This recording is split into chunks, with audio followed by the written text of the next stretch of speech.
The downside of work-life balance. Life is full of trade-offs. Reaching your full potential in one area is tough without neglecting another. By James Clear. One way to think about your work-life balance is with a concept known as the four burners theory. Here's how it was first explained to me. Imagine that your life is represented by a stove with four burners on it. Each burner symbolizes one major quadrant of your life. The first burner represents your family. The second burner is your friends. The third burner is your health. The fourth burner is your work. The four burners theory says that in order to be successful, you have to cut off one of your burners. And in order to be really successful, you have to cut off two. 3 views of the four burners. My initial reaction to the four burners theory was to search for a way to bypass it. Can I succeed and keep all 4 burners running? I wondered. Perhaps I could combine 2 burners. What if I lumped family and friends into one category? Maybe I could combine health and work. I hear sitting all day is unhealthy.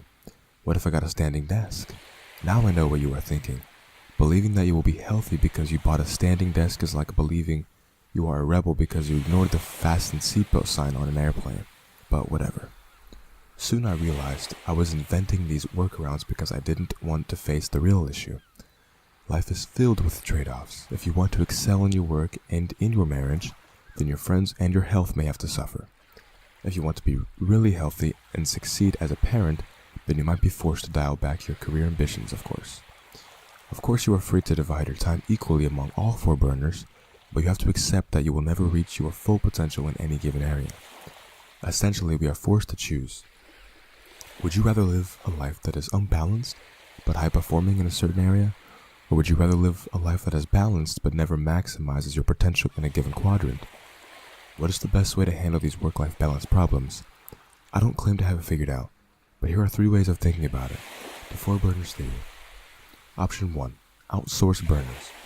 We outsource small aspects of our lives all the time. We buy fast food so we don't have to cook. We go to the dry cleaners to save time on laundry. We visit the car repair shop so we don't have to fix our own automobile. Outsourcing small portions of your life allows you to save time and spend it elsewhere. Can you apply the same idea to one quadrant of your life and free up time to focus on the other 3 burners? Work is the best example. For many people, work is the hottest burner on the stove. It is where they spend most of their time, and it is the last burner to get turned off. In theory, entrepreneurs and business owners can outsource the work burner. They do it by hiring employees. In my article on the 3 stages of failure, I covered Sam Carpenter's story about building business systems that allowed him to work just 2 hours per week. He outsourced himself in the daily work of the business while still reaping the financial benefits. Parenting is another example.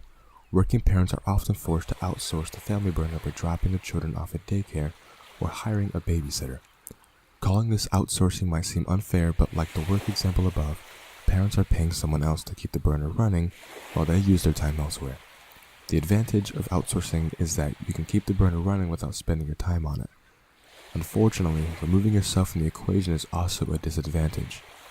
Most entrepreneurs, artists, and creators I know would feel bored and without a sense of purpose if they had nothing to work on each day. Each parent I know would rather spend time with their children than drop them off at daycare. Outsourcing keeps the burner running, but is it running it in a meaningful way? Option 2. Embrace constraints. One of the most frustrating parts of the 4 burners theory is that it shines a light on your untapped potential. It can be easy to think, if only I had one more time, I could make more money or get in shape or spend more time at home.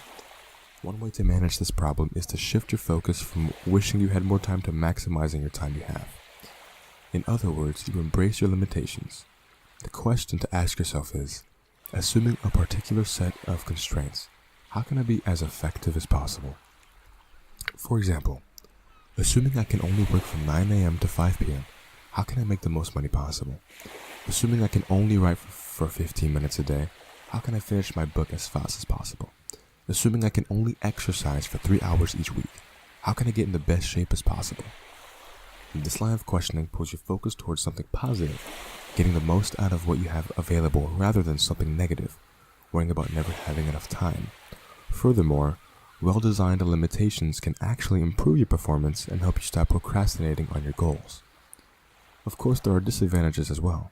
Embracing constraints means accepting that you are operating at less than your full potential. Yes, there are plenty of ways to work smarter, not harder, but it is difficult to avoid the fact that where you spend your time matters. If you invested more time into your health or your relationships or your career, you would likely see improved results in that area. Option 3. The seasons of life. A third way to manage your 4 burners is by breaking your life into seasons.